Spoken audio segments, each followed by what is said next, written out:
caros amigos e amigas, sejam todos bem-vindos aos estudos e reflexões que estamos fazendo no sentido de entendermos a nossa inserção no universo da fonte criadora, trabalhando a nossa evolução intelectual e espiritual a cada momento. Neste vídeo, pretendo fazer com vocês uma viagem de observação retrospectiva da presença dos seres vivos neste planeta, nesta nossa casa maravilhosa que nos acolhe e sustenta. A partir daí poderemos compreender como funciona o corpo físico que serve de veículo tridimensional à consciência ou espírito durante o nosso processo reencarnatório. Vamos lá então. Há bilhões de anos atrás, cerca de 3,8 bilhões, olha quanto tempo, começaram a surgir os primeiros micro-organismos orgânicos no planeta, isto é, os organismos unicelulares. Já sabemos que a célula é um ser com alguma inteligência ou instinto e emoção bem primitivas. O que ela pretende da vida?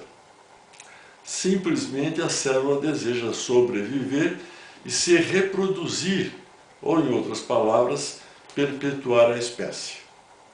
É algo inerente e instintivo a qualquer ser vivo. O ser vivo unicelular só se reproduz quando o ambiente for propício à vida. O objetivo primeiro é sobreviver. Se o ambiente for inóspito ou tóxico, ele procurará outro ambiente mais propício, ou então entrará em latência biológica para não morrer, ou então poderá se transformar em um esporo, por exemplo, e ganhar mais tempo de vida. O processo de reprodução dos seres unicelulares ocorre por simples divisão celular. Interessante, hein?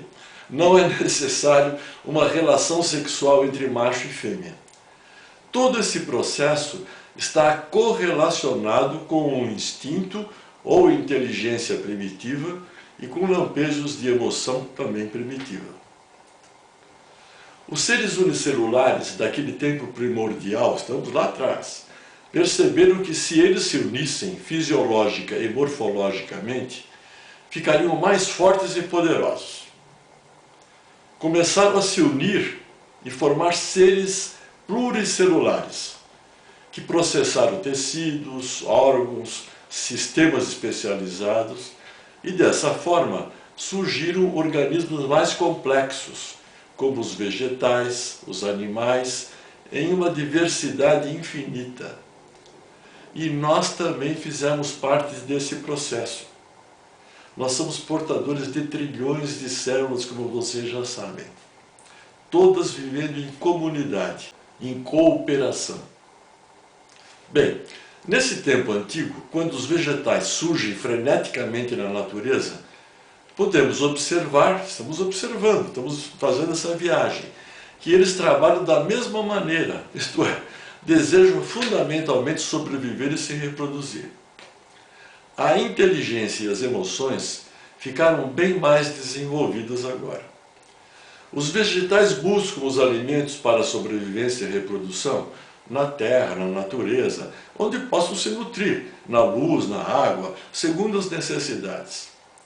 E se reproduzem de uma maneira mais complexa do que os seres unicelulares.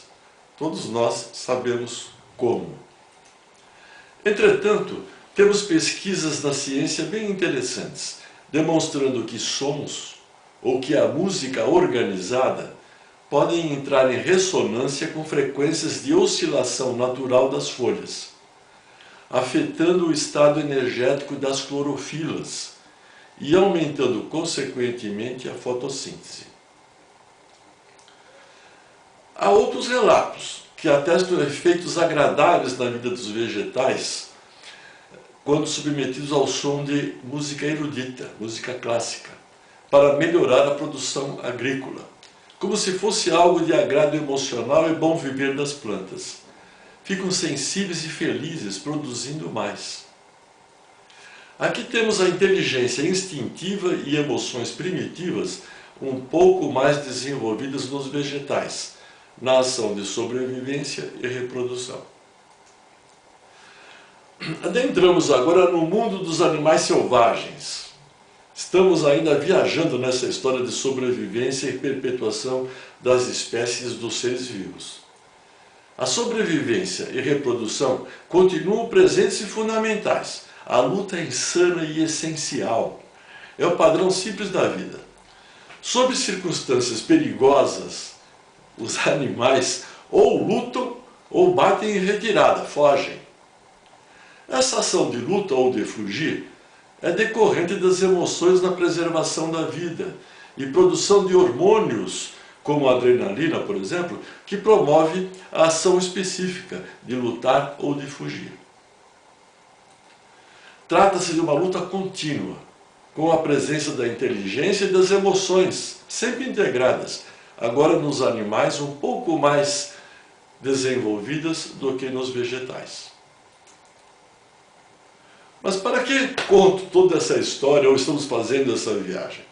O que eu estou querendo destacar mesmo é que os seres unicelulares, os pluricelulares, os vegetais e animais, sejam selvagens ou domésticos, são portadores de inteligência integrada às emoções e visam fundamentalmente viver ou sobreviver e se reproduzir perpetuando a espécie. Trata-se de algo instintivo de todo ser vivo biológico. Agora vamos dar um salto, um belo salto, e chegar ao reino hominal, dos seres humanos, do Homo sapiens sapiens, que somos todos nós. Somos os seres mais inteligentes do planeta, sem dúvida alguma. Que nestes últimos 200, 300 anos, desenvolvemos incríveis teorias do conhecimento. Criamos as ciências, as artes, a indústria, a agricultura, a tecnologia, a informação. Saímos mesmo até do planeta e pousamos na Lua. É maravilhoso e deslumbrante tudo isso. Somos poderosos, mas se não tomarmos cuidados, poderemos nos destruir. E como ficamos nesta viagem, nesta observação retrospectiva? Será que somos diferentes dos outros seres vivos? Será que somos melhores ou piores na cadeia antropológica biológica? Olha, acho melhor não julgarmos, para que esta viagem não se torne um pesadelo. Bem, mas vamos fazer algumas reflexões, com certeza. Somos os seres vivos mais inteligentes no planeta, não temos dúvidas acerca disso. Temos a possibilidade de estudar e cultivar essa inteligência, dependendo do esforço de cada um. Temos também algo que denominamos sentimento ou emoção, bem mais desenvolvida do que todos os outros seres, e que pode ser também aprimorada ou não. Depende de nós. Entretanto, dependemos de forma fundamental e inexorável da sobrevivência e reprodução, pois pertencemos ao grupo dos seres vivos, orgânicos deste planeta. E sem os cuidados apropriados, não poderíamos sobreviver. Não há opções. Esta é a escola de Deus encarnada. Puxa vida! Parece que não encontramos muitas diferenças não, né? Entretanto, observando aqui, ali, acolá, estamos tendo uma impressão desfavorável. Que mundo é este? Estamos no mundo selvagem dos humanos? Selvagem? Bem, meus amigos e amigas, não esqueçam que neste momento estamos há 13.000 anos atrás, viajando no tempo do Homo sapiens sapiens. Nessa época, nós humanos éramos a única espécie viva do Homo sapiens sapiens na superfície da Terra, há 13.000 anos. Simplesmente dizimamos todos os nossos ancestrais, matamos todos e ficamos detentores do poder em função de sermos mais inteligentes e lutamos pela sobrevivência e controle da concorrência, olha lá, na vida, reproduzindo-nos e aumentando o número de descendentes no planeta. Nossa Senhora, desculpe-me o susto, estou assustado. Pensei que estava na vida presente nos dias atuais. Os humanos foram se estabelecendo naquele tempo em grupamentos, formando povoados, povos, sociedades mais organizadas, a agricultura, a indústria e tudo mais que conhecemos. Um parênteses aqui. Não esqueçam que nós já estivemos presentes nesses tempos em nossas vidas passadas. Estamos no processo da reencarnação, amigos. Continuando então. Os humanos estabeleceram a justiça dos homens, as leis para o controle da convivência na sociedade, as religiões, os impérios dominadores e conquistadores. Olha lá, as migrações humanas fugindo da morte, da fome, do sofrimento que por imposição de grupos humanos beligerantes. Isso naquele tempo. Aconteceram até mesmo morticínios e saques em nome de dogmas religiosos. Nossa mãe, vamos sair dessa viagem horrível. E o pior agora é que ainda acontece nos dias de hoje. Estamos assistindo a tudo isso em novas apresentações, montagens e roupagens. Parece até que estamos assistindo a filmes épicos, vindos de Hollywood. Amigos, ainda bem que não recordamos os fatos das nossas vidas passadas lá atrás, o que nós aprontamos, não é mesmo? Caso contrário, se lembrássemos, provavelmente seria o caos, não? Bem, amigos e amigas, vamos continuar a reflexão. Por que tudo isto? Por que as coisas acontecem dessa maneira?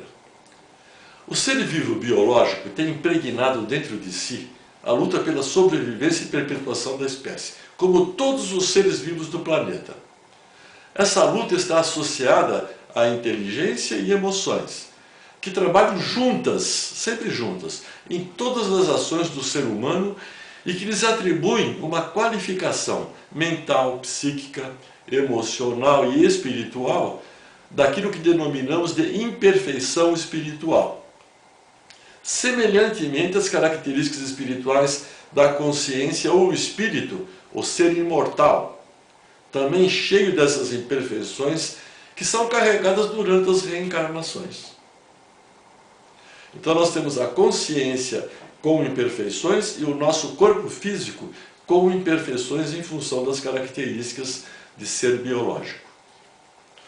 Na verdade, temos uma correlação interessante no estágio da vida hominal. Consciência mais corpo físico igual a inteligência em desenvolvimento e imperfeições espirituais presentes. Essas imperfeições espirituais ou morais são decorrentes da busca do prazer das emoções, presentes em altas doses no corpo físico do ser humano.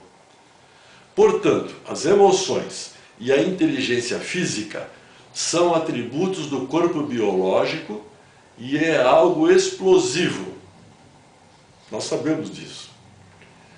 Numerosos estudos científicos estabelecem que os sistemas emocionais preparam o corpo físico para enfrentar os desafios encontrados no ambiente, ajustando a ativação do sistema nervoso, cardiovascular, esquelético, neuroendócrino e autônomo. Os hormônios estão sempre presentes nesse contexto. Olha só, o simples ato sexual para a perpetuação da espécie, diferentemente dos outros seres vivos, em função do prazer inerente, ele é altamente prazeroso, nós sabemos disso. Levou os humanos, ou leva, a condutas diferentes do ato original ou diferentes opções sexuais, e com isso ocasionar vícios danosos à saúde, à prostituição e tantos outros problemas. O mesmo acontece com as drogas viciantes, com a gula, com o apego aos bens materiais, corrupção e tantas outras situações que promovem também o desregramento das condutas sadias em busca do poder, do prazer, das emoções, da riqueza. Olha o que eu vou falar. E numa outra colocação, o poder oculto, olha lá, que dirige, que domina e controla a humanidade, é petit comité por trás disso. Neste mesmo sentido, trata e considera a população mundial como se fosse uma manada de gado de corte. O domínio intelectual e emocional é incomensurável. Pensem a respeito disso. Tenho tido a oportunidade de entrevistar centenas de pessoas com problemas emocionais, psíquicos, espirituais, que ficam doentes em função de não entenderem a própria inserção na vida encarnada. E ficam sem sentido na vida. Ou melhor, não sabem o que estão fazendo por aqui. Ficam em depressão, com dores, sintomas que não são explicados pela medicina dos homens, e um sem número de problemas na vida. Alguns chegam mesmo a pensar em suicídio, em desistir desta luta diária. Acho que não preciso explicar que o sentido da nossa vida, isso é fundamental, é trabalhar a nossa inteligência, estudando, é corrigir as nossas imperfeições espirituais ou morais, é praticar a fraternidade universal, o respeito a tudo que existe no universo de Deus, é agradecer a Deus a oportunidade da vida imortal que temos e ser dignos da confiança divina, conquistando níveis cada vez melhores de ascensão espiritual e sabedoria intelectual. Este é o caminho. Em síntese, temos que limpar o nosso lado escuro e fazer brilhar o nosso lado da fraternidade universal, que é a luz. Nós somos seres de luz, trabalhadores da luz. Não podemos deixar de enfatizar que as emoções estão sempre aliadas às mentes subconsciente da consciência e consciente física, bem como aos pensamentos. Podemos afirmar que a emoção, quando deletéria, torna-se a vilã dos nossos problemas na vida. Já percebemos isso. Isto é dos problemas problemas da saúde, da qualidade de vida, da felicidade e da paz. O trabalho evolutivo deve ocorrer sob o controle das mentes subconsciente e consciente física, integradas, e neutralizando sempre as sensações e emoções físicas deletérias. Temos que fazer uma limpeza dessas emoções que nos levam às imperfeições espirituais. Posso afirmar que a tarefa evolutiva é muito trabalhosa, pois requer muito estudo, conhecimento, disciplina e muito mais coisas. Penso que vocês percebem a complexidade dos conteúdos dos nossos vídeos publicados. Exige muito estudo e reflexão para entender esse segredo da vida que eu estou tentando passar a todos. Geralmente, a dor e o sofrimento, olha lá, decorre da presença das imperfeições espirituais e intelectuais do ser huminal, que ainda não deseja modificá-las por ignorância ou por outros motivos, como, por exemplo, o ceticismo. Vejam só, Jesus, quando passou por aqui, neste planeta, resumiu tudo isso em duas leis universais. Primeiro, amar a Deus sobre todas as coisas. É o nosso Criador, o nosso Pai. E segundo, amar ao próximo como a si mesmo. Muito simples, mas não somos capazes disso ainda, pois estamos num estágio de vida presos às sensações, às emoções físicas, à ilusão material e ao não entendimento da nossa inserção transcendental no universo da fonte criadora. Na verdade, infelizmente, somos ainda muito materialistas e primitivos mesmos. Temos uma lista das imperfeições mais comuns. Vocês vão ver aqui junto com a minha imagem. Apego ao poder, egoísmo, orgulho, ambição, radicalismo religioso, preconceito racial e outros tipos, arrogância, vingança, intolerância, corrupção, preguiça, dentre outras centenas delas. Mas se nós trabalharmos, esta já está valendo nesta encarnação. A gente vai conseguir ganhar uma certa felicidade numa diversidade de sofrimento incrível desta humanidade terrena. Então, como devemos trabalhar essa evolução? Fundamentalmente é um trabalho individual, não é coletivo, é cada ser. Aí que está a diferenciação da nossa consciência no universo da fonte criadora. Somos sempre um individual, ligados e unidos à fonte criadora. Como Jesus já dizia, ele e o Pai eram um. Nós também somos assim. Em primeiro lugar, temos que fazer uma autoavaliação das nossas imperfeições morais ou espirituais dentro daquela listagem que eu já mostrei.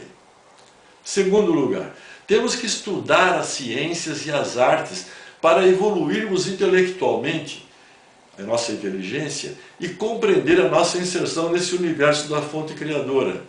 E as metas a serem alcançadas. Temos que entender isso, é tudo racional. E, finalmente, praticar o amor incondicional como meta, ou a prática da fraternidade universal, que nada mais é do que aquilo que Deus deseja de todos nós. É muito simples. Só que nós temos que conquistar tudo isto individualmente. E não haverá milagres. Pode fazer o que quiserem. Temos que conquistar, é muito trabalhoso isso aí.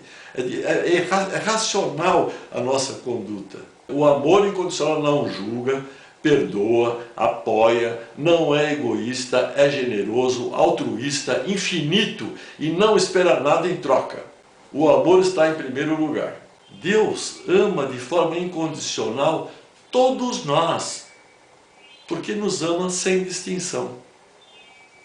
Ama tanto um assassino como um ser correto, porque Ele está esperando que todos nós possamos nos desenvolver nesse amor incondicional. Bem, amigos e amigas, penso que com o conhecimento compartilhado em todos esses vídeos já publicados, e com este, estejamos prontos para trabalharmos a nossa evolução espiritual de forma racional, como eu já falei, utilizando alguns métodos que nós temos disponíveis de limpeza energética, de remoção dos bloqueios nos vórtices de energias, de métodos de meditação, de união mental com a presença da fonte, de purificação e fortalecimento espiritual, dentre muitas possibilidades. Nós temos que adotar métodos, não há outro jeito, porque nós estamos na escola de Deus. É através da metodologia, do aprendizado, é que nós vamos direcionar a nossa vida, o sentido da nossa vida nesse universo de Deus. E aí nós vamos receber por acréscimo qualidade de vida, saúde, bem-estar, felicidade e o que vocês desejarem, porque Deus, na sua infinita bondade, nos ama integralmente e incondicionalmente. Por hoje é só. Então, até logo mais. Namastê.